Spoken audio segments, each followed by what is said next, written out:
सोचो तुम एक नॉर्मल बच्चे की तरह टेबल पर बैठकर ब्रेकफास्ट कर रहे हो, अपनी फैमिली के साथ टाइम बिता रहे हो, पर तुम्हारे अंदर एक ऐसी सच्चाई छिपी है जो किसी की भी जान ले सकती है। तुम एक इंसान नहीं, बल्कि एक खूंखार माउंटेन लायन हो। आज की कहानी एक ऐसी दुनिया की है जहां इंसानों के रूप में खतरनाक जानवर हमारे बीच छुपे बैठे हैं और उन्हें कहा जाता है वुड वॉकर्स। कहानी की शुरुआत में हम केराग नाम के एक लड़के को देखते हैं। देखने में ये बिल्कुल तुम्हारे और मेरे जैसा एक आम टीनेजर लगता है, पर असलियत में ये एक बहुत ही खतरनाक माउंटेन लायन यानी एक प्यूमा है। केराग कोई आम जानवर नहीं है, वो एक शेप शिफ्टर है जो अपनी मर्जी से इंसान और प्यूमा के बीच रूप बदल सकता है। उसका बचपन बाकी प्यूमास के साथ एक घने और खूबसूरत जंगल में बीता था। उसकी फैमिली उससे बहुत प्यार करती थी, लेकिन केराग के अंदर इंसानों की दुनिया को जानने की एक अलग ही चुल थी। उसके पिता ने उसे कई बार समझाया था और सख्त वार्निंग भी दी थी कि बेटा, इंसानों की दुनिया उतनी सेफ नहीं है जितनी दूर से दिखती है। वो हमारे जैसे नहीं है, इसलिए हमेशा उनकी बस्तियों से दूर रहना। पर जवान खून कहाँ सुनता है।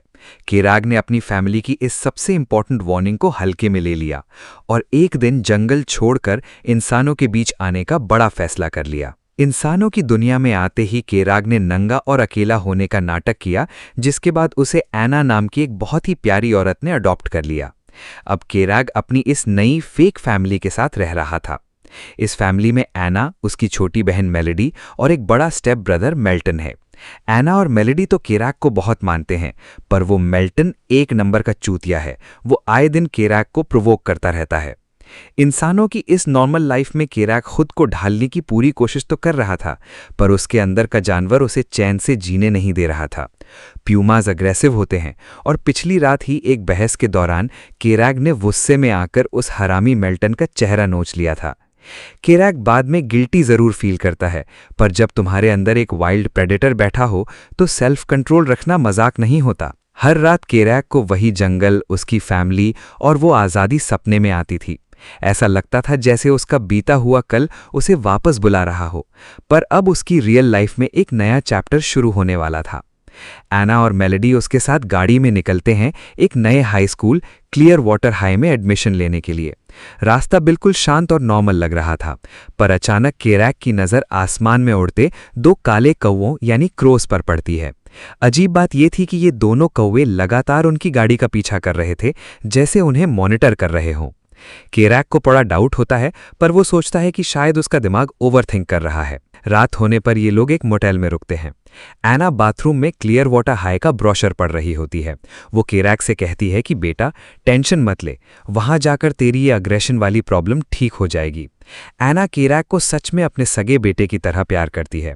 वो उसे आकर गले लगाती है और केराग को एक अजीब सा सुकून मिलता है, पर यह सुकून टेम्पररी था।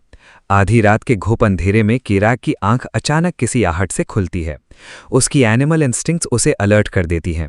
वो धीरे से बिस्तर से उठता है और खिड़की का पर्दा हटाकर बाहर देखता है। सामने एक पुरानी माइनिंग फैक्ट्री थी और वहां अंधेरे को चीरते हुए 4 भारी भरकम भेड़िए चुपचाप फैक्ट्री के अंदर जा रहे थे। केराग की फटके हाथ में आ जाती है। वो उन्हें घूरता रहता है, पर खुद को समझाता है कि उससे इन सब से क्या लेना देना, और वापस आकर सो जाता है। अगले दिन आखिरकार वो लोग क्लियर वाटर हाई पहुंच ही जाते हैं। स्कूल दिखने में पहाड़ों के बीच बना एक शानदार और आइसोलेटेड कैंपस था, पर गाड़ी से उतरते ही केराग का दिमाग सुन पड़ जाता है। वही दोनों कौवे जो उनकी गाड़ी का पीछा कर रहे थे, ग्राउंड में लैंड करते हैं और केराग की आंखों के सामने ही 2 लड़कियों के रूप में बदल जाते हैं। इंसान? केराग वही फ्रीक्ड आउट खड़ा रह जाता है। उसे समझ नहीं आता कि आखिर इस जगह पर चल क्या रहा है। तभी स्कूल की प्रिंसिपल लीसा अपने कैबिन में केराग, एना और बाकी फैमिली को बुलाती है। लीसा का ऑरा बहुत ही मिस्टीरियस था। वो आते ही एना से एक सीधा और अजीब सवाल करती है, क्या आपको केराग के असली माँ बाप के बारे में कुछ पता है? एना मासूमियत से बताती है कि नहीं, ये उसे पुलिस स्टेशन में मिला था। इसके कपड़े फटे हुए थे और इसे अपना नाम तक याद नहीं था। एना बताती है कि वो उसे अपने साथ ले आई क्योंकि वो एक चाइल्ड वेलफेयर ऑर्गेनाइजेशन में काम करती थी, पर अब इसका स्पेशल स्कूल में आना ज़रूरी है क्योंकि इसका कोई दोस्त नहीं है और ये कल ही अपने भाई को बुरी तरह जख्मी कर चुका है। एना प्रिंसिपल को जस्टिफाई कर रही होती है, तभी प्रिंसिपल लीसा थोड़ा सीरियस टोन में कहती है, मुझे सब समझ आ रहा है। इसके नाखून इतने छोटे हैं, फिर भी इसने इतना गहरा घाव कैसे दिया? एना, ये स्कूल मैंने 3 साल पहले उन स्पेशल बच्चों के लिए ही शुरू किया था जो बाकी लोगों से थोड़े अलग हैं। ये सुनकर एना थोड़ी कंफ्यूज्ड और थोड़ी खुश भी होती है, पर तभी लीसा सबको बाहर भेजती है और रूम में सिर्फ और सिर्फ केराक को रोक लेती है। जैसे ही दरवाज़ा बंद होता है, लीसा का एक्सप्रेशन बदल जाता है। वो केराक की आंखों में देखती है और बिल्कुल शांत आवाज़ में कहती है, मैं कॉन्फिडेंटली कह सकती हूँ कि तुम एक शिकारी हो, एक प्रेडेटर। ये शब्द सुनकर केराक की धड़कन तेज हो जाती है। लीसा आगे बताती है कि इस स्कूल में मौजूद हर एक शख्स एक वुड वॉकर है। हाँ, हर कोई एक शेप शिफ्टर है। लीसा सीधा उसकी आंखों में देखती है। बताओ केराक, तुम्हारा असली रूप क्या है? केराक थोड़ी देर चुप रहता है और फिर एक्सेप्ट कर लेता है कि वो एक प्यूमा है। लीसा खुश हो जाती है। वो उसे बताती है कि इस स्कूल में वो सीखेगा कि इन दोनों रूपों के बीच बैलेंस कैसे बनाए रखना है। और मज़ेदार बात यह है कि इस स्कूल को रेकमेंड किसी आम इंसान ने नहीं, बल्कि इस स्कूल को फंड करने वाले एक बहुत ही बड़े और पावरफुल बिजनेसमैन एंड्रयू मिलिंग ने दिया था। पर केराक मिलिंग को जानता ही नहीं था। तभी अचानक से बाहर एक बहुत ही तेज कान फाड़ देने वाला हूटर अलार्म बजने लगता है।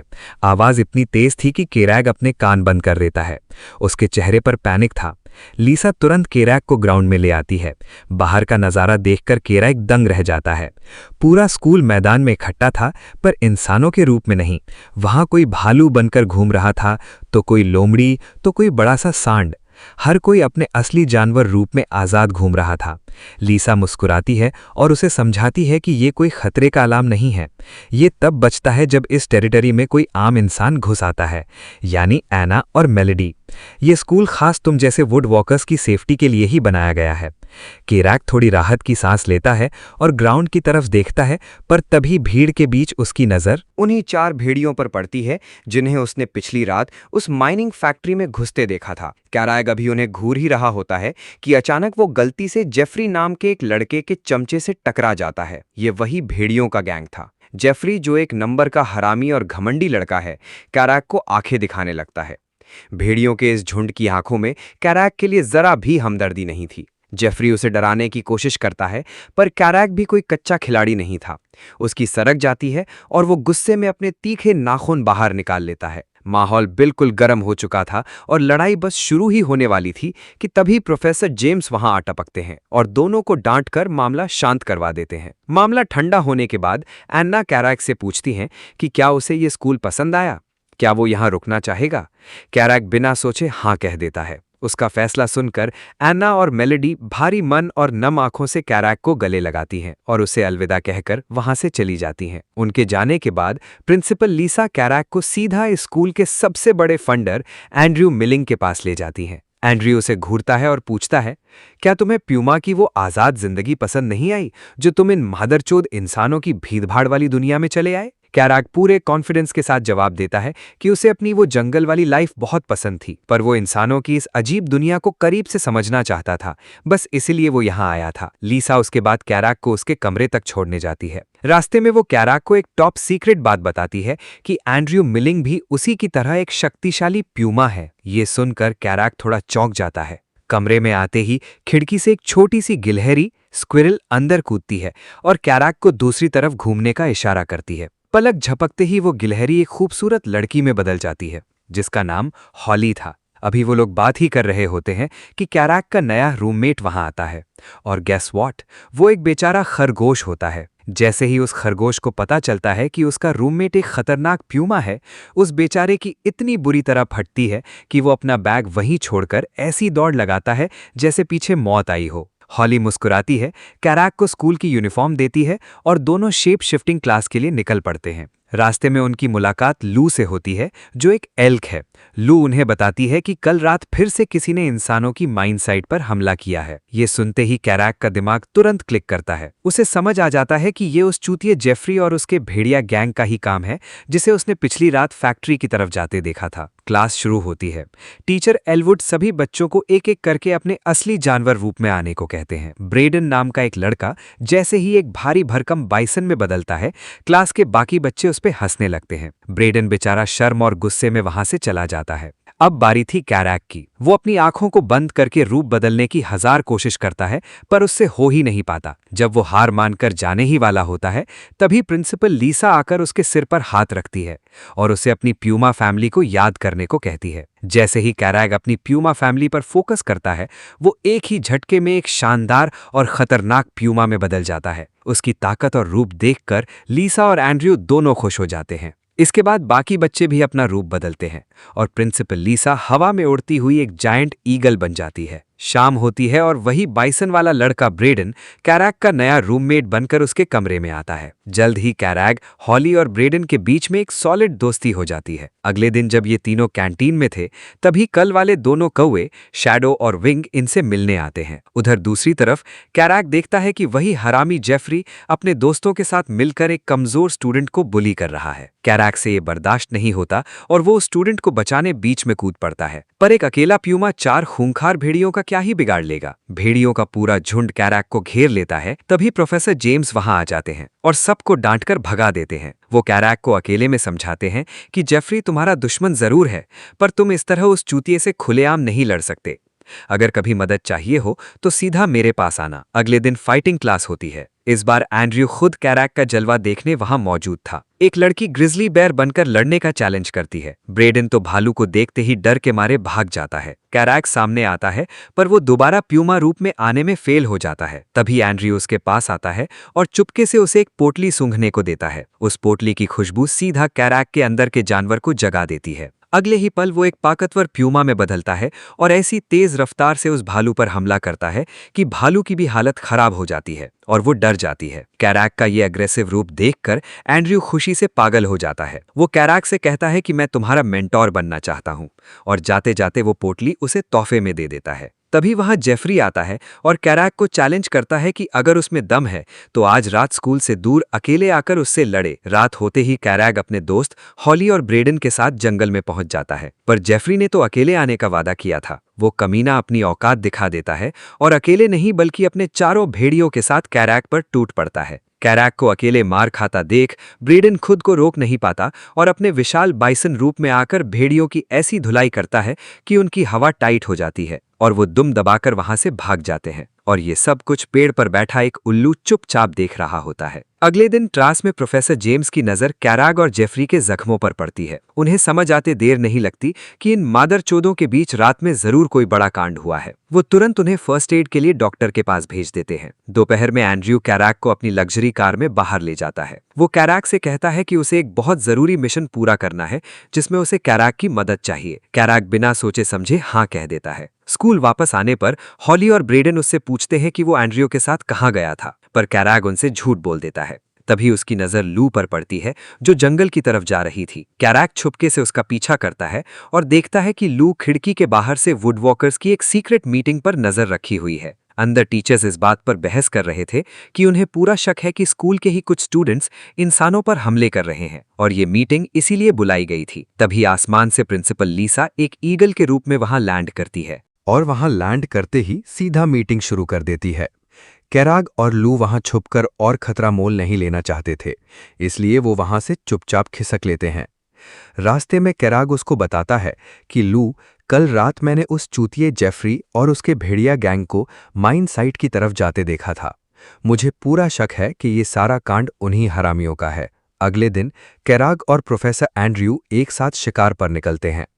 दोनों दौड़ लगाते हुए अपने शानदार प्यूमा रूप में आते हैं। तभी उनकी नजर जंगल में छुपे एक शिकारी पर पड़ती है। एंड्रयू को इतना गुस्सा आता है कि वो दबी आवाज में अपनी भड़ास निकालता है। अगर मैं इस वुडवॉकर स्कूल का हिस्सा ना होता तो इस कमीने को यहीं जिंदा गाड़ देता, पर अभी हमें इन सब में नहीं पड़ना है, तू अपने शिकार पर ध्यान दे। कैराग आगे बढ़ता है और एक जंगली हिरन को अपना शिकार बना लेता है। पर जब वो वापस इंसानी रूप में आता है तो उसका चेहरा उतरा हुआ होता है। एंड्रयू पूछता है क्या हुआ। कैराक थोड़ा उदास होकर कहता है, मुझे मेरी इंसानी फैमिली की याद आ रही है। ये सुनते ही एंड्रयू की आंखों में एक अजीब सा पुराना दर्द दिखने लगता है। वो एक भारी आवाज में बताता है, मेरी भी एक फैमिली थी कैराग, एक बीवी और एक प्यारी सी बेटी, लेकिन उन बेरहम शिकारियों ने उन्हें मार डाला। बस इसीलिए मैं चाहता हूं कि इन इंसानों को हमारे जंगल बर्बाद करने से रोका जाए, ताकि कम से कम बाकी जानवर तो यहां चैन से जी सकें। कुछ देर बाद कैराग स्कूल वापस आता है और अपने दोस्तों के बीच बैठकर बड़े चौड़े में अपने पहले शिकार की कहानी सुनाने लगता है। पर यह सुनकर लू अचानक गुस्से में आती है और बिना कुछ बोले वहां से उठकर चली जाती है। कैराग हैरान रह जाता है। तभी हॉली उसे बताती है कि भाई, लू की मां को एक प्यूमा ने ही मारा था और वो उस दर्द को आज तक नहीं भूल पाई है। ये सुनते ही कैराग को बुरा लगता है और वो उसे मनाने पीछे जाता है, पर लू इतनी नाराज थी कि वो तुरंत एल्क बनकर जंगल में कहीं गुम हो जाती है। रात होती है।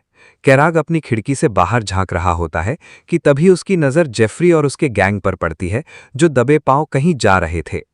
कैराग तुरंत एक बिल्ली की तरह चुपके से उनका पीछा करता है। वो देखता है कि वो सब उसी माइन ऑफिस में घुसकर वहां तोड़फोड़ मचा रहे थे। अचानक भेड़िया बने जेफरी की नज़र कैराग पर पड़ जाती है। वो लोग कैराग पर हमला करने ही वाले होते हैं, पर तभी वहां एंट्री होती है प्रोफेसर एंड्रयू की। वो तुरंत मामला शांत करवाते हैं और उन भेड़ियों को वापस स्कूल भेज देते हैं। एंड्रयू वहां से कैराग को सीधा अपने घर ले आता है। वो उसे अपनी बीवी और बेटी की फोटो दिखाता है और कहता है, देख कैराग, इन मदरचोद इंसानों ने इनको बस अपने शौक के लिए मार दिया। इनके दिल में हमारे लिए कोई जगह नहीं है। ये बस अपने फायदे के लिए हमारे जंगलों को नोच खाना चाहते हैं। उसका मूड एकदम इंटेंस हो जाता है। मैं चाहता हूं कि तू मेरे इस मिशन का हिस्सा बने। मैं वादा करता हूं हम किसी इंसान की जान नहीं लेंगे, बस उन्हें हमारे जंगलों को बर्बाद करने से रोकेंगे। कैराग एकदम से इस भारी डिमांड को प्रोसेस नहीं कर पाता और कहता है कि उसे थोड़ा वक्त चाहिए। अगले दिन का माहौल थोड़ा हल्का था। कैराग, हॉली और ब्रेडन जंगल में मस्ती कर रहे थे। हॉली मजे लेते हुए ब्रेडन को चैलेंज करती है कि अगर तू सच में ताकतवर है तो अपने असली रूप में आकर इस मोटे पेड़ को हिलाकर दिखा। ब्रेडन पूरे जोश में आकर एक विशाल सांड यानी बाइसन बनता है और पूरी ताकत से पेड़ को टक्कर मारता है, पर पेड़ अपनी जगह से टस से मस नहीं होता। अपनी इस बेइज्जती से बचने के लिए ब्रेडन तुरंत वहां से भाग निकलता है ताकि उसके दोस्त उस पे हंसे ना। पर इत्तेफाक देखो, उसी वक्त कैराग की इंसानी फैमिली अपनी गाड़ी से स्कूल की तरफ ही आ रही होती है और तभी रास्ते में भागता हुआ ब्रेडन उनकी गाड़ी से टकरा जाता है। गाड़ी का आगे का हिस्सा पूरा टूट जाता है। जब कैराग की फैमिली उसी टूटी गाड़ी के साथ स्कूल पहुंचती है तो उसकी छोटी बहन मेलेडी घबराते हुए कैराग को बताती है कि कैसे एक अजीब से जानवर ने उनकी कार ठोक दी। तभी उनका पालतू कुत्ता कैराग को देखकर भौंकने लगता है और कैराग उसको डराने के लिए एक हल्की सी दहाड़ मारता है, जिससे कुत्ते की हवा टाइट हो जाती है। उसकी फैमिली उसके साथ कुछ वक्त बिताती है और उसकी मॉम एना मुस्कुराते हुए पूछती है, हम अगले हफ्ते हाइकिंग पर जा रहे हैं, क्या तू चलेगा? कैराग तुरंत हाँ बोल देता है और फिर वो लोग वहां से चले जाते हैं। उनके जाते ही हॉली और ब्रेडन उससे उसकी इस फैमिली के बारे में पूछते हैं, पर कैराग उन्हें इग्नोर करके सीधा जंगल की तरफ निकल जाता है। कैराग अकेले पहाड़ों पर प्यूमा के रूप में आज़ादी से घूम रहा था। तभी वहां एक रेवन विंग उड़ता हुआ आता है और उसे वापस चलने को कहता है। पर अभी वो बात ही कर रहे थे कि अचानक हवा में एक ड्रोन और कुछ शिकारी कुत्ते उनका पीछा करते हुए वहां आ धमकते हैं। दोनों डर के मारे एक पेड़ पर छुप जाते हैं, पर ड्रोन ढूंढते हुए उनके पास आ जाता है। विंग एक जोरदार झपटा मारकर ड्रोन को तो गिरा देता है, पर तभी शिकारी वहां आकर गोलियां चलाने लगते हैं। कैराग वहां से जान बचाकर भागता है, पर कुत्ते उसके बहुत करीब आ जाते हैं। वो बुरी तरह थक चुका था। तभी अचानक शैडो उड़ता हुआ आता है और कैराग का बैग उसकी तरफ फेंककर चिल्लाता है, कैराग जल्दी इंसान बन जा, वरना ये कुत्ते तुझे जिंदा नोच खाएंगे। कैराग कोशिश करता है, पर थकान के मारे वो खुद को बदल नहीं पाता। तभी बैग से मेलेडी का दिया हुआ एक छोटा सा टॉय यूनिकॉर्न जमीन पर गिरता है। उसे देखते ही कैराग को अपनी इंसानी फैमिली की याद आती है और इसी इमोशन के झटके से वो तुरंत इंसान बन जाता है। शिकारी कुत्ते के इंसान को देखकर वहां से निकल जाते हैं, पर कैराक का शरीर पूरी तरह टूट चुका था और वो वहीं बेहोश होकर गिर पड़ता है। जब कैराक की आंख खुलती है तो वो खुद को एंड्रयू के घर पाता है। एंड्रयू उसके जख्मों पर पट्टी कर रहा होता है। होश में आते ही कैराक पैनिक करने लगता है। वो शिकारी पूरी तैयारी के साथ आए थे, कहीं मेरी फैमिली तो उनका अगला शिकार नहीं। एंड्रयू उसे शांत करता है। टेंशन मत ले, मेरी टीम तेरी फैमिली पर नजर रखे हुए हैं। पर अब हमें उन शिकारियों को रोकना ही पड़ेगा, वरना वो इन जंगलों को तबाह कर देंगे। ये सुनकर कैराक का खून खौल उठता है और वो एंड्रयू की मदद करने के लिए तुरंत तैयार हो जाता है। तभी वहां दरवाजा खुलता है और जेफरी अपने भेड़िए गैंग के साथ अंदर आता है। एंड्रयू मैप दिखाते हुए सबको समझाता है कि उन्हें बस वहां रखी मशीनों को तबाह करना है। जेफरी फिर से अपनी हैकड़ी दिखाने लगता है और कैराक से उलझने की कोशिश करता है, पर एंड्रयू दोनों को डांटते हुए एक साथ खड़ा करता है। समझाता है कि उनका मेन टारगेट सिर्फ मशीन्स है, आपस में लड़ना नहीं। तभी अचानक कैराक का फोन बजता है। उसकी मॉम एना का फोन था।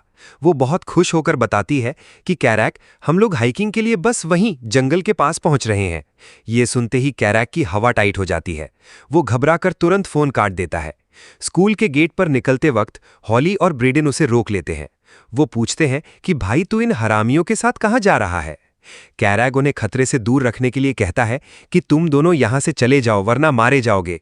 अपने दोस्त से ऐसी रुकी हुई बात सुनकर ब्रेडन को इतना गुस्सा आता है कि वो भुनभुनाता हुआ वहां से चला जाता है। हॉली भी नाराज होकर पीछे मुड़ जाती है। रास्ते में कैराक जेफरी के गैंग की एक लड़की टिकानी से पूछता है कि तू इस चूतिए जेफरी के साथ क्यों रहती है? टिकानी थोड़ा मुस्कुराती है और कहती है कि भेड़िए हमेशा अपने झुंड के साथ रहते हैं। तू एक अकेला घूमने वाला पूमा है। तू इस वफादारी को कभी नहीं समझ पाएगा। कुछ ही देर में इनकी पूरी टीम उस माइनिंग साइट पर पहुंच जाती है जहां मजदूर बुरी तरह पेड़ काट रहे थे। वहां लकड़ियों का एक बहुत बड़ा ढेर खाई के बिल्कुल किनारे पर रखा था। एंड्रयू का खून खौल उठता है। वो अपने आदमियों को ऑर्डर देता है कि इन लकड़ियों को सीधा खाई में गिरा दो ताकि इन इंसानों को इनकी औकात पता चले। कैराक खाई के किनारे जाकर जैसे ही नीचे देखता है, उसके पैरों तलों जमीन खिसक जाती है। उसके होश उड़ जाते हैं।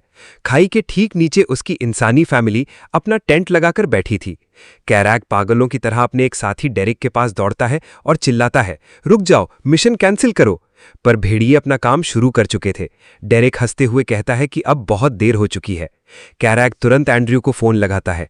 उसकी आवाज कांप रही थी, प्लीज इस मिशन को रोक दो, मेरी फैमिली वहां नीचे है, वो लकड़ियां उन्हें मार डालेंगी। पर एंड्रयू का अगला डायलॉग सुनकर कैराक समझ जाता है कि एंड्रयू शुरू से ही एक नंबर का मदरचोद था। एंड्रयू ठंडे दिमाग से कहता है, मुझे सब पता है कैराक, और याद रख, वो तेरी असली फैमिली नहीं है। ये सुनते ही एंड्रयू फोन काट देता है। कैराक को अब पूरी तरह समझ आ चुका था कि एंड्रयू ने जानबूझकर उसकी फैमिली को मरवाने का प्लान बनाया था। उधर भेड़ियों ने मजदूरों को डराकर भगा दिया था। डेरेक अपनी गाड़ी से उन भारी लकड़ियों को धक्का मारने लगता है। कैराक उसे रोकने के लिए आगे बढ़ता है, पर अकेले वो क्या ही कर लेता। तभी अचानक वहां हीरो की तरह एंट्री होती है ब्रेडन की। वो अपने पूरे गुस्से में एक विशाल बाइसन यानी सांड बनकर आता है और गाड़ी के आगे खड़ा होकर अपनी पूरी ताकत से उसे आगे बढ़ने से रोक देता है। ऊपर आसमान में विंग और शैडो कौवे भी उड़ते हुए आ जाते हैं। ये सब देखकर उस फट्टू जेफरी की पैंट गीली हो जाती है। उसे डर लगता है कि अगर प्रिंसिपल लिसा को इस हमले का पता चल गया तो वो उन सबको स्कूल से निकाल देंगी। वो हरामी अपनी दुम दबाकर अपने गैंग के साथ वहां से भाग निकलता है, पर टिकानी वही रुकती है और कैराक का साथ देने का फैसला करती है। ब्रेडन गाड़ी को रोकने में पूरी जान लगा रहा था। तभी कैराक फुर्ती से गाड़ी के टायर के नीचे एक मोटी लकड़ी फंसा देता है। उसी वक्त हॉली भी अपनी जान पर खेलकर गाड़ी के अंदर घुसती है ताकि डेरिक को रोक सके, पर डेरिक इतना कमीना था कि वो हॉली को उठाकर सीधा खाई की तरफ फेंक देता है। किस्मत अच्छी थी कि टिकानी वहां सही वक्त पर आ जाती है और हॉली को बचा लेती है। तभी वहां एल्क रूप में लू भी आ धमकती है और डेरिक का रास्ता रोक लेती है। खुद को चारों तरफ से घिरा देख डेरिक गुस्से में दहाड़ता है और एक खूंखार ग्रिजली यानी भालू में बदल जाता है। पर हमारा ब्रेडन कहां पीछे हटने वाला था। वो उस भालू को एक ऐसी जोरदार टक्कर मारता है कि भालू हवा में उड़ता हुआ दूर जा गिरता है। कैराक भी अब पूरे गुस्से में अपने पूमा रूप में आ चुका था, पर तभी वहां एंड्रयू खुद एक शक्तिशाली पूमा के रूप में आ धमकता है। उसकी आंखों में खून सवार था। वो आते ही टायर के नीचे से लकड़ी हटा देता है, जिससे गाड़ी फिर से आगे बढ़ने लगती है। कैराक और एंड्रयू के बीच एक ऐसी भयानक और मौत की लड़ाई शुरू होती है जिसे देखकर किसी की भी रूह कांप जाए। पर एंड्रयू ताकत और अनुभव में कैरैक से बहुत आगे था। वो कैरैक को उठाकर दूर फेंक देता है और अगले ही पल हजारों किलो भारी लकड़ियां खाई में गिरने लगती हैं। कैरैक बिना एक सेकंड सोचे अपनी फैमिली को बचाने के लिए उस भयानक खाई में छलांग लगा देता है।